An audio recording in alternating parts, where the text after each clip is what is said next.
Welcome. This is a tour of the online form for assessment extensions that students will use to submit an assessment extension. Students will log in with their Student Oasis credentials, and once logged in, obviously they're fully verified, have their student details at the top. Some important information they need to read before submitting an application. There's also a link to the assessment and student progression manual if they want to look at the policy in more detail. The student's course is pulled from Student 1.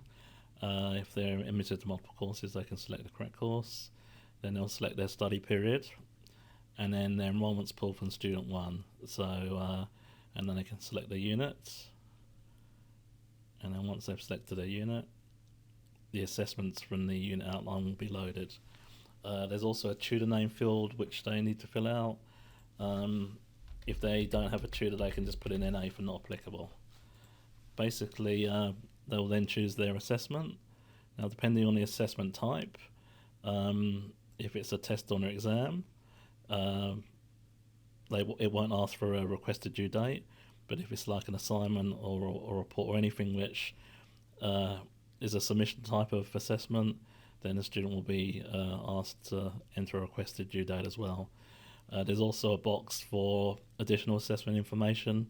For example, if the student's been given a different due date, maybe via Blackboard notice, or it's an incremental assessment and they're applying for a particular part of that incremental assessment.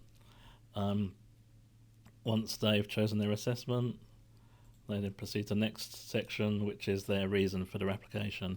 This is all per policy and per the current form. So most reasons will require supporting documentation as mandatory. Also, the idea of the online form is the better data we get in, better verified data, then the easier it's going to make the whole process. So most of the reasons, as I said, supporting documentation is mandatory. It's not mandatory for other, but obviously they're going to need really good reason to have a assessment extension based on another reason. Family issues is another one where the supporting documentation isn't mandatory, mainly because of the time it can take to get a death or funeral notice.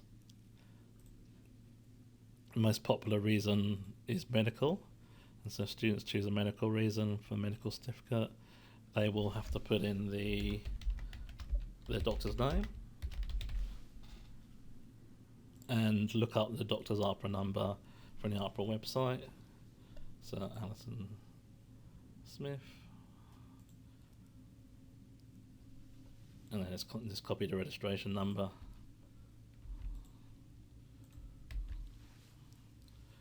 The number isn't verified or anything like that. So if you had the few cases we have of overseas students studying online, they can just put not applicable in that field or anything else. The medical centre needs to be entered as well.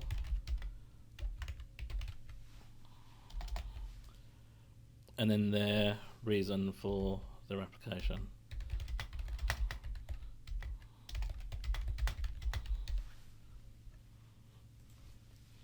It says supporting documentation is mandatory.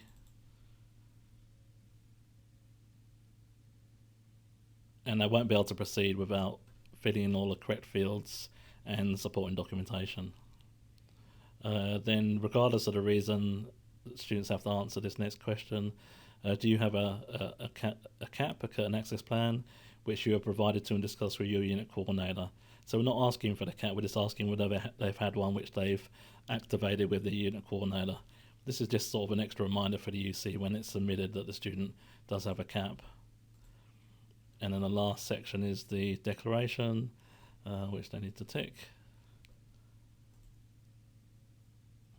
And that's basically it. There's a short survey which students can fill out, feedback on how they found using the form, whether they had any difficulties.